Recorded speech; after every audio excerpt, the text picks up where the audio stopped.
Hello everybody, Exony here again, and today I'm coming at you with a godlike kill streak on the Pyromaniac class, the number 3 class on the list. And we're going to be doing it on Turbine, a map I don't really like that much. I think I'm going to come out with a video talking about that. I kind of want to do a video on maps, but that's not the point of this. I kind of just said it, but that's like a teaser. So without further ado, let's talk about the Pyro and this godlike kill streak.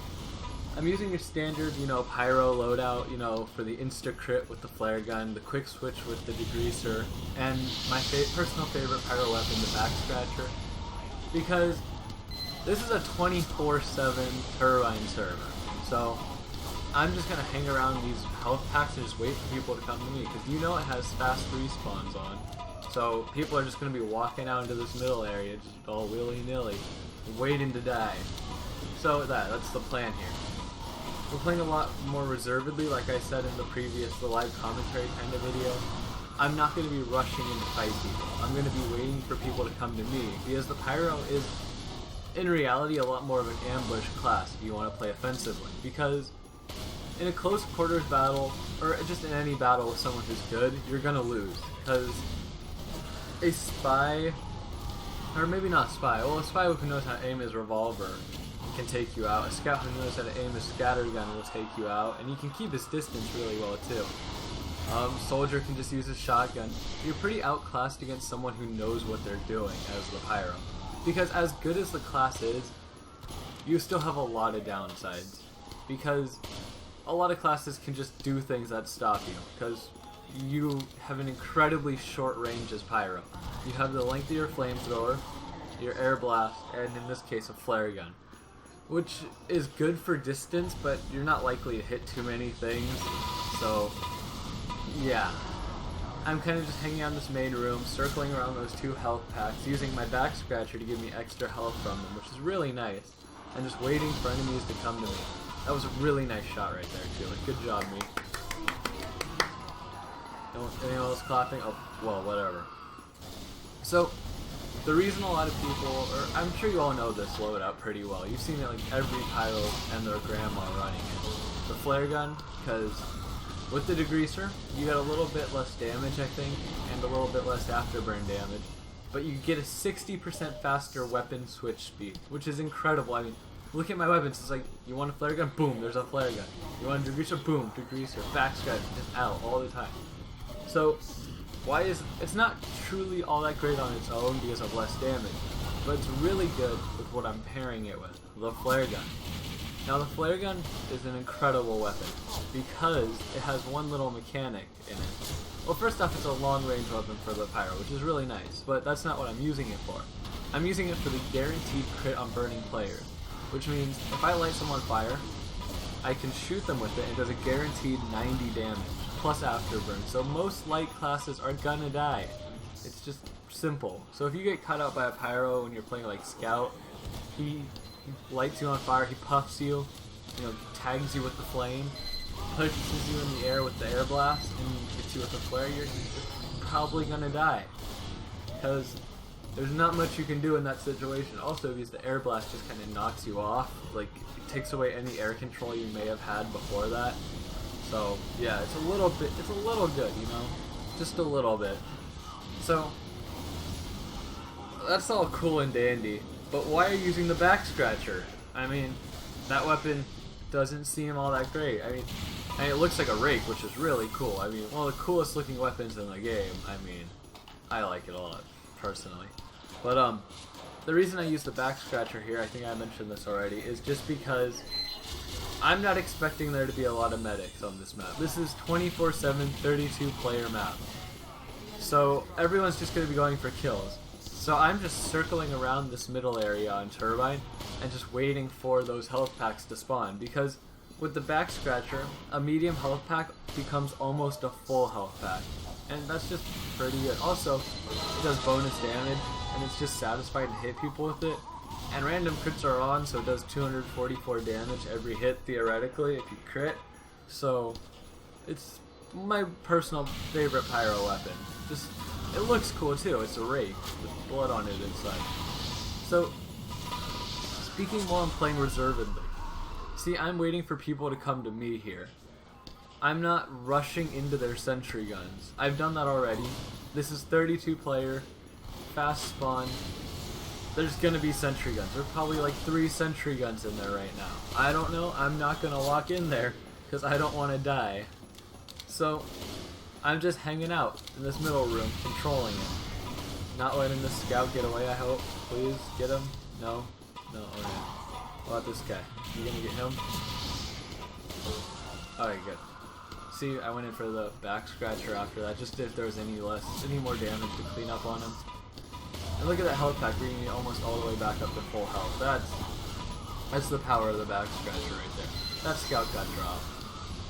So the other thing about this map is because of all the sentries that we have, I can just walk on back right to the health stations. I mean, who's gonna walk into like 3 sentry guns to get me? No, there's only 1 in there, but there's 2 engineers, so you can bet that there's gonna be another one up soon. I don't like this map if you couldn't tell. I mean, I really don't like it. There's only a few capture the flag maps that, you know, redeem themselves from being capture the flag. I'm gonna talk about this in another video, so I'm gonna get off that point right now. So I want to talk a bit more about like the strategy here. On this map, there is this choke point right here that I'm looking down. Or am I still talking about the map? I don't know what I really want to talk about in that map video, so I'm just gonna get back to talking about the Pyro. You know, he's a simple guy, but he's one of my favorite classes in the game. I like playing Pyro. I don't really know why I like playing Pyro so much. It's just he's really good. Well, first off, he can shut down Demo Men and Soldier. I practice air blasting a lot, so Dodgeball is a really fun game mode. I mean, you can call that practicing, but I go on servers launch to play Pyro, which is practicing air blasting, and it's so satisfying when you kill a soldier or a Demo Man with their own projectiles, just because that's what their class has to rely on, and the Pyro can just shut that down. I mean, when I play Soldier, I rely on my rockets. I usually wear gunboats. But if there's a Pyro who knows what he's doing, I'm scared of him because he can shoot back everything I can do, which is a scary thing, you know? I mean, my entire like arsenal at that point is gunboats, which aren't a weapon, my rocket launcher, and well, an escape plan usually, because I like that means of, you know, running around. But a Pyro who knows what he's doing, I run away from him. I don't fight him. You shoot the rockets at his feet and hope he doesn't like jump with them or something. But it's a scary thing. Same with Demo Man. There's just Demo Man can stand down at like just spamming, and then a good Pyro can come just blast all the pills back at him, push all of his stickies away. It's a really effective class to like just deny, which is great for like if you play competitive. You want to have your Pyro stick near your medic or your sentry gun, just because they're so good at denying. I mean, if you're protecting a medic, say you're just playing with your friends, they're like doing a soldier medic combo because they're tryharding or something, I don't know, and you are you're just playing the game and you're like, oh, I'm gonna help. You can help so much by going Pyro and just pushing stuff away from the medic, like.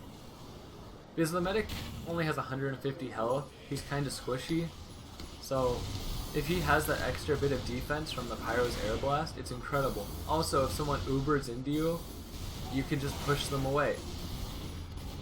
Just deny everything. That's what makes it great with the sentry gun. Also, the ability to check for spies too, just spin around and start puffing, helps both of those two so much.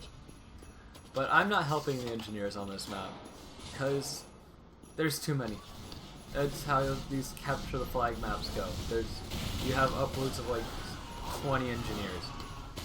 I don't know. It's been so long since I played a capture the flag map, and I'm only on this server because I joined a friend, and I've just kind of stuck around. I ended up getting this godlike kill streak. So I mean, yay, I guess, but that scout got destroyed. Shit on Handsome Cow. So besides from that, getting back on topic, the Pyro is like, he's not really an offensive class. Like, the game puts him in the offensive category, but he's not. I feel like he's more of a support in reality because, I mean, while he is incredibly offensively powerful, like I'm dropping people here. I'm doing 90 damage per shot with well-aimed, like, flares, that's what they're called. But the minute you're up against an organized, like, good group of people, they can shut down a Pyro. You can't be overly aggressive or overly offensive because you'll just get killed. So at that point, the Pyro becomes more of a utility class, where his job isn't to get kills, it's to protect, put people out, deny Ubers, check for spies, and reflect projectiles. And I mean, there are, like, I was watching a Highlander match, UGC Platinum, and there was, like, the Pyro Satan, who's really good, took down the enemy medic because he chased him down. So I mean, when there's like a situation like that, yeah, the Pyro can like be really effective, but in like the whole, outside of like just, you know, public games on Valve servers and such, there's not much you can really do as the Pyro. Once the teams start getting organized, like I said, not much you can do. So, moving on, like, I kind of wanted to talk about the different ways of playing Pyro. Right now I'm playing a lot more aggressive Pyro. I mean, I'm using the flare gun for that extra crit damage, but if I wanted to be more mobile or more defensive, I would use the detonator. Because with the detonator you can ignite multiple people at once, which is really useful like if you're playing payload. There's a bunch of people on the cart, you shoot a detonator out, detonate it, and it can light multiple people on fire. Or the Scorch Shot, now that it's been buffed, just bobbles people around and can light multiple people on fire, making it really viable for those situations. But then the Pyro also has a shotgun. Say you're on a server, you're Pyro, and there's like 4 Pyros on the other team. You don't want to have a flare gun, because the flare gun does 30 damage no matter what range, and since Pyros can't be lit on fire, you're never going to get that crit. So, you're going to need something else. That's when you pull out your shotgun as Pyro. And you can have the shotgun out, but it's like it's preference whether you want the shotgun or the flare gun. But the reason I like the flare gun more is because it gives you that extra range that the shotgun just can't provide. I mean, the way Pyro originally was with a shotgun and a flare gun, or a shotgun and a flamethrower, he had no range. The original Pyro in this game had no air blast, no flare gun, no nothing really. I mean, that's the definition of WM1 Pyro right there. Because there was no air blast. It was like every Pyro in existence had the flaw. So, that's a scary thought. I mean, the air blast is such an essential tool for like Pyros, and it's what really gives them a skill ceiling. And without that, it would just be walking at people with a flamethrower. So, it's a really like, it's a really cool mechanic. I'm not exactly sure how it works though, is like the thing. I tried like figuring it out, and it's just kind of an odd mechanic, and I'll gonna look more into that. But then you have your choices of different flamethrowers. If you want something that does more just general damage, you're usually just going to want your default flamethrower, which is always just a good choice. If you're going to be flanking, you're going to want the backburner, that's what it's called. And if you want to just play stupid aggressive, take the flog. It pretty much forgives you for being like overly aggressive. I like the flog a lot, so I mean, yeah. Right there, the handsome cow blew himself up so that I couldn't get the 20th kill. I just like to point that out. It's kind of just pooper. But yeah, then you also have your choice of melee weapon on Pyro, which he's got a few different choices. My problem with the Pyro's melee weapons is that there's no reason to use the default axe. The reason for this being, the 3rd degree is a straight upgrade to the axe. There are no downgrades to using it, it's only upsides. I mean, it does the same amount of damage, it can still randomly crit, and it hits medics or like the healing targets at the same time, which is a really cool effect. But I wish it had some sort of downside, like no random crits or something that makes it... Because right now it's just a straight upgrade, and I'm not... I mean, the Fire Axe really isn't a great choice anyways, because the Pyro he has the Power Jack, which lets him run faster. He's got the Back Scratcher, which lets him, you know, be more of like a roaming Pyro, more on the flank, I guess. which is really good, like say a back burner, because you want to, you know, get behind people. Mix that with a detonator and you can be all over the place jumping around, which is cool. Alright, here we see the eyes, which aren't that obvious through the hood. Well, oh well. So yeah, that's my thoughts on like the Pyro. Really, I know this is kind of, I've just been rambling a bit. I don't really know where this went, but I think we're getting, I know I don't get any more kills in this life, and I think I'm gonna run back out there and get killed by a scout here. So I just wanted to like mention it, like the last, or just kind of sum up what I'm saying about the Pyro. He's my favorite class, or he's really up there. He's something I can play and just do well at, and yeah. I guess I'll talk to y'all later. You guys can watch this finish up. It's not that impressive. I just kind of died. So, talk to y'all later.